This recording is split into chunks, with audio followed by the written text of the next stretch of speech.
Welcome to the Peerless YouTube. I am Caitie North, and today we're going to be starting our mini-series for a scales study. So this first one is going to be kind of getting an idea of the shadows of a snake and how it is round and it wraps.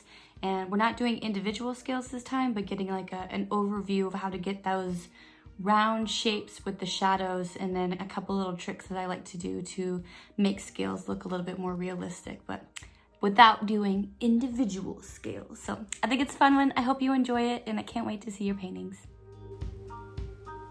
For your supplies, you'll be needing Peerless Watercolors, watercolor brush and paper, pencil, scissors, double-sided tape, an extra small paintbrush, white gel pen or white ink, and a light box. A little prep work for this, you are going to want to find a photo that you like that you could easily trace, and I feel like I can see all of the tones in this one pretty well, and I liked how you could see the scales, but I wasn't getting too intense with those. So my lines is what I've done is the thickest line in the center of the snake is actually the top of the snake, and then we have an extra line on the bottom, like where it's curved, and that line is to guide me where it's going to be a more intense shadow. And then I also did all of the lines that are going to be the design or pattern on the back of the snake. So basically all that I've done now is just transfer it to a piece of watercolor paper and have started to make my watercolor palette, which with us, we just use scissors and cut a little square 1-inch kind of area off of our watercolor paper, and then double side tape it to an extra piece of watercolor paper. And then we are ready to paint.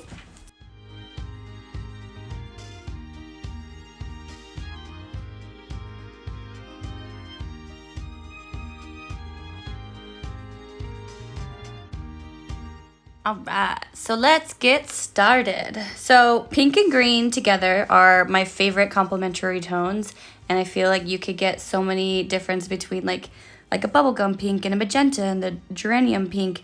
They can get so bright and so vibrant, but then you can also just add this tiniest little touch of green, and it just becomes this most beautiful, luscious, kind of dusty rose kind of, I don't even know. There's so many tones that you can get from these colors, and I just think they're so pretty.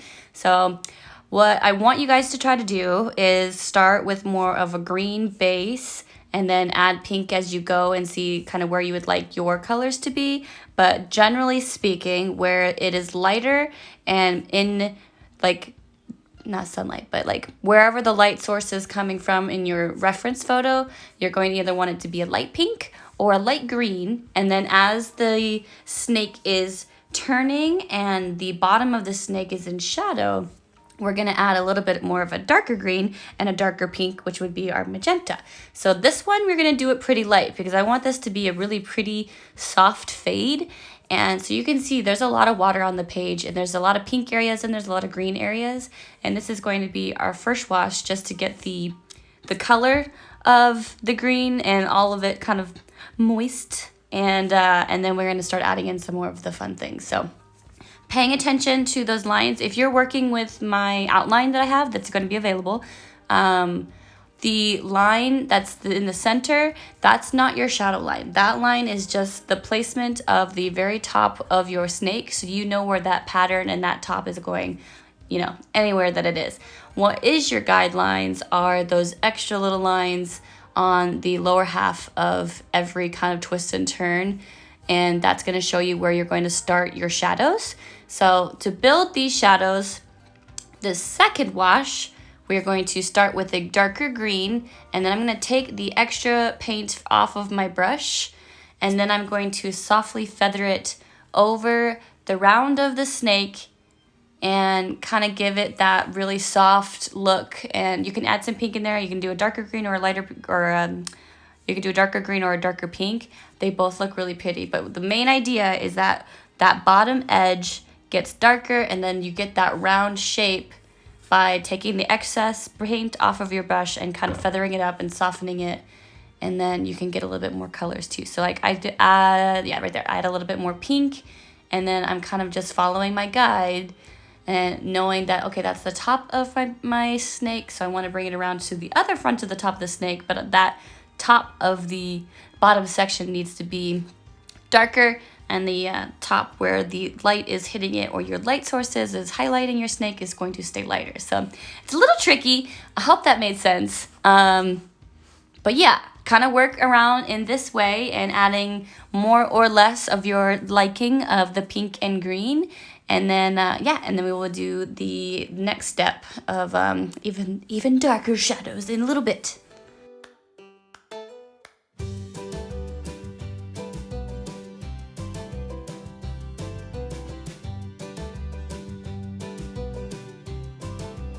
See a little bit what I mean when I've like a little bit closer up now too. So this corner that I'm going to be working on, I've put down the green and the magenta mixed together, and then once I want to start feathering it up to the top of the brush, top of the snake, I take all of the extra paint off and then put some more of the pink and then take the extra paint off and then feather it all the way up to that top of the snake, which was just the first wash with the light green. So now it has a layer of white, or like layer of the light green, and then a layer pretty much almost like all of water, and then the paint that was put down on that second wash is kind of blending and bleeding and having this really pretty fade to the top of the snake and kind of creating that round shape. So I hope that makes a little bit more sense up close. But yeah, I think, yeah, just using these two colors together, they're so pretty. So I'll check back in a minute.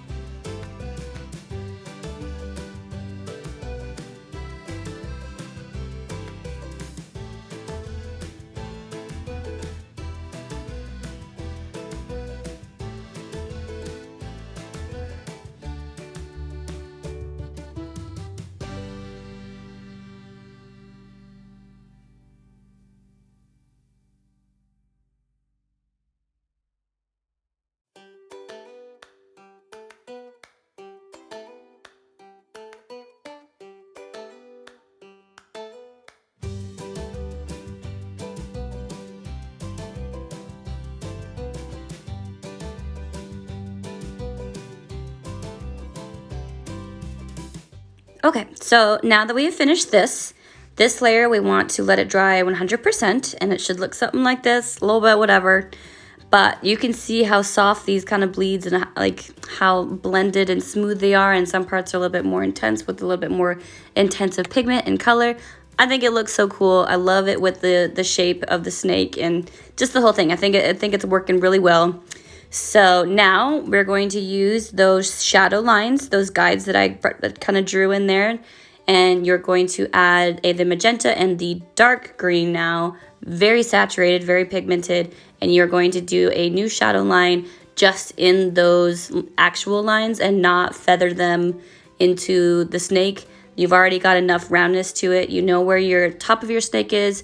Now you have your shadows. And then once you're done with these like intense dark shadows, then we're going to be working on the orange designs on the top of the snake.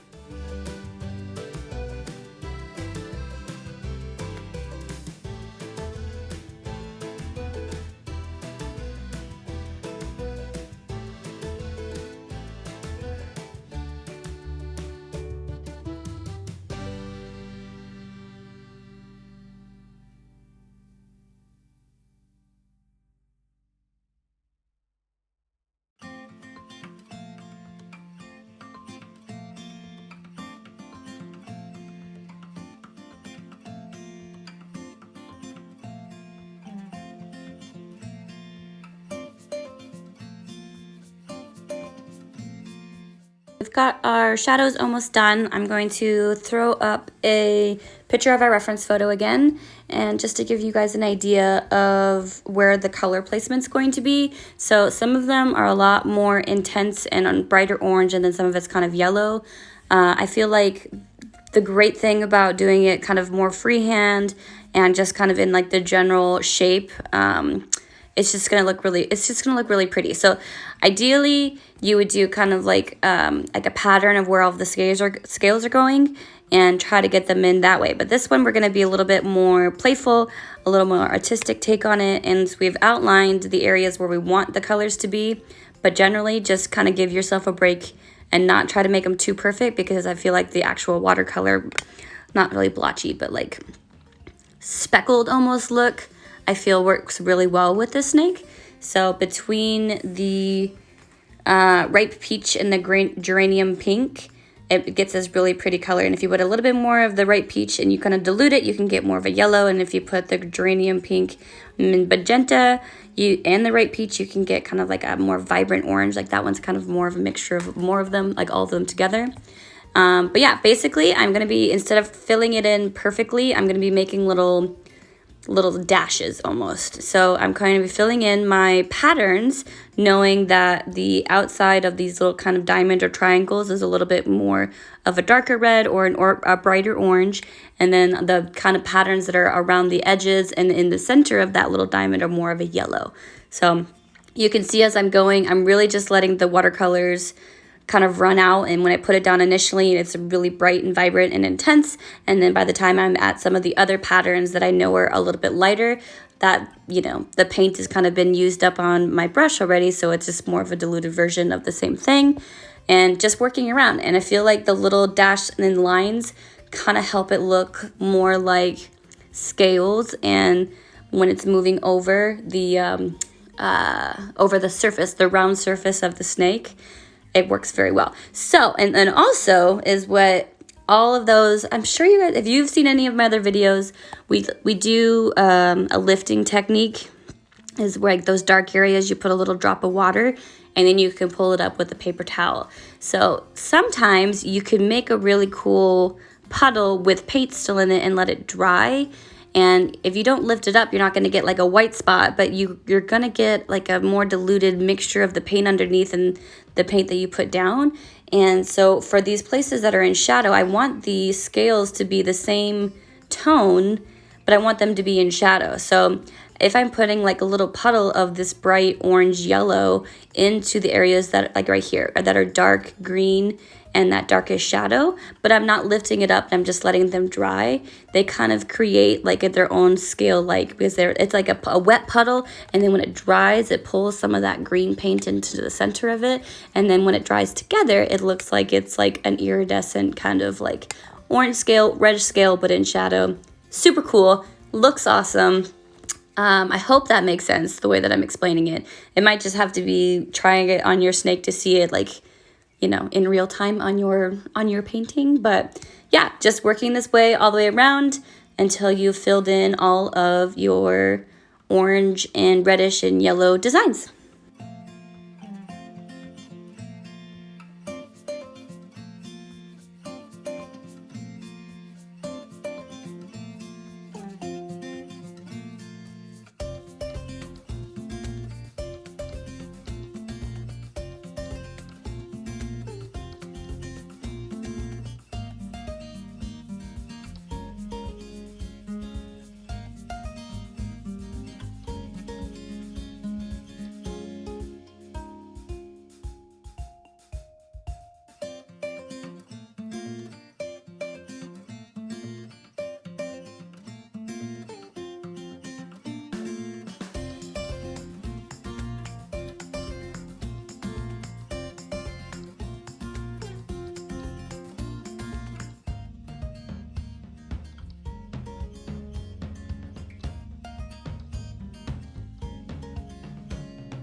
Okay, so I have completed all of my orange and yellow patterns, and now I kind of want to give the depth to the painting. I absolutely loved the reference photo that I used, and I think one of the things that made it so striking was that there was a black background.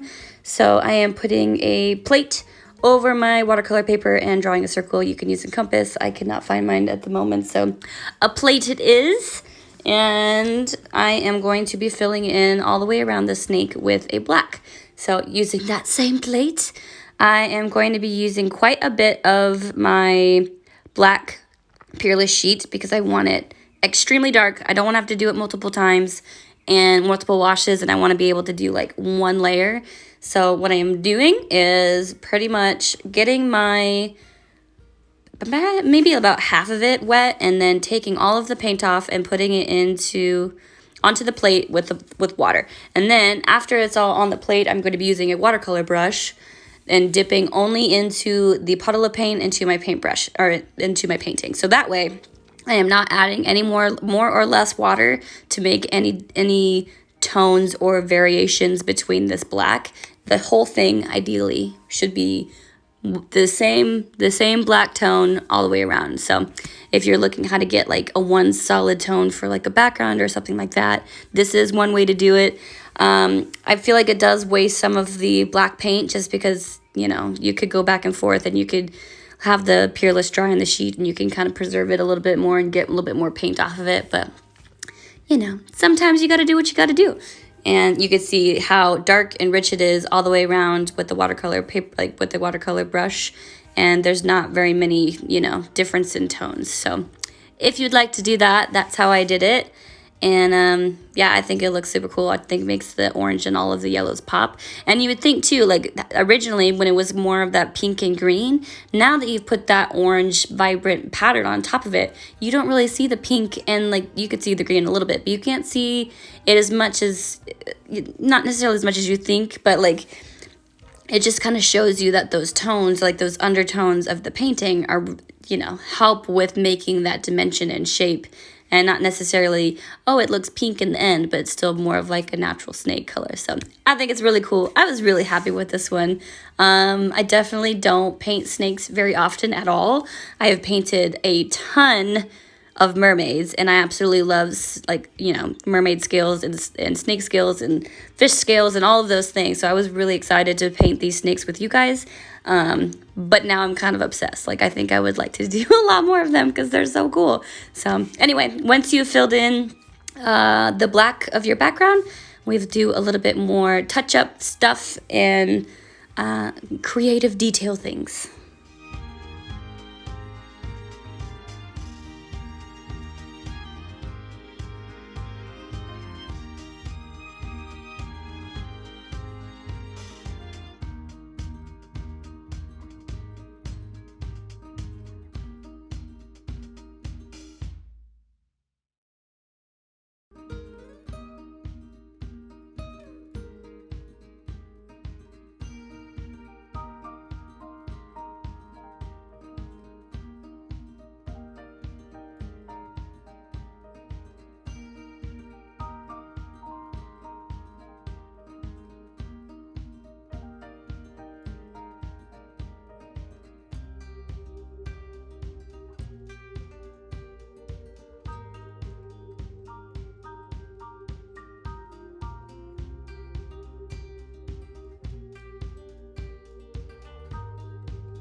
So we're going to be adding a little bit of texture, and to get that shape is we're going to have to understand how to do some of these individual scales. But when you have something round, you're going to be kind of like thinking about a ribbon or a spiral going all the way around the either snake, the mermaid tail, you know, whatever we're doing. So we are going to be adding these kind of textured lines in a very diluted amount of paint, and they're going to kind of give it effect of scales. So we have to know how to do them. So we're going to be trying to get something like this, and so we're going to be kind of swooping one direction and then swooping the other direction. Okay? And so where those triangles meet is where the scales are. So we're not doing individual scales this time, but we're just getting some of these line work in here, and then you'll see it in a second when it's on the actual painting. But that is going to give it that shape and start to give the idea of scales. All right, so I've zoomed in pretty close. So I'm using a black, more of like a black gray. It's kind of diluted, and so while it dries, it's going to give it a little bit more like translucent kind of lines. This is going to be lighter in the lighter areas, and it's going to be darker in the darker areas, but it's going to pick up some of that, so it's going to be actually be lighter in the shadows instead of like super dark. So I do it kind of fast. Let me see if I can show you again. But kind of doing the swooping one direction There we go. And then the opposite direction. We're not going too crazy and we're not doing like perfectly placed scales on this one, but it really is just to give like this idea of scales, and it gets really cool when it dries because yeah, like I was trying to explain, in the lighter areas it has a little bit of a darker line, and then in the darker areas, like we're in the like deepest shadows, when it dries it kind of pulls some of those black together and it almost makes like a lighter outline of where those scales would be, which sometimes when scales are in shadow they don't look dark outlined in the dark areas, they look like they're almost light outlined and the scale themselves is darker. Very weird, very cool. But I feel like it's a very easy and quick effect, and you can see already too. Like I'll zoom in a little bit once it's started to dry when I'm talking about with the varying of tones. But it's a pretty easy and quick way to give an effect of scales for your painting.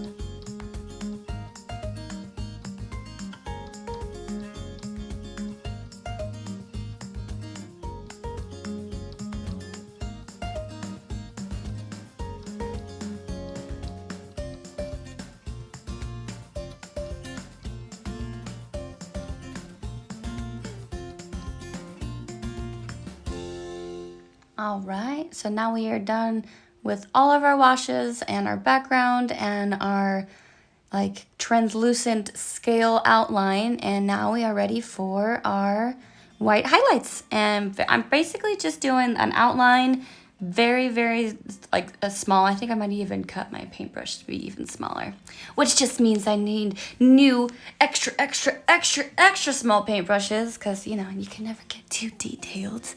But yeah, I think this snake turned out awesome. My husband wants to frame it, so you know that's like already like added bonus. So I love it. I think it turned out really cool. I hope you enjoyed this tutorial, and I cannot wait to see your guys' artwork and to see your snakes. And next week we are going to be doing a blue viper, and that thing is nuts. Like it is like super detailed, and it looks intense and it looks like it would be super scary, but really I break it down in you know, enough smaller steps, and now you have a little bit of your background with this snake too. It's gonna be so much fun. So I can't wait to see all of the things. So thank you so much for watching, and I will see you guys soon.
Thank you so much for watching. Make sure to like and subscribe and share with your friends, and we will see you next time.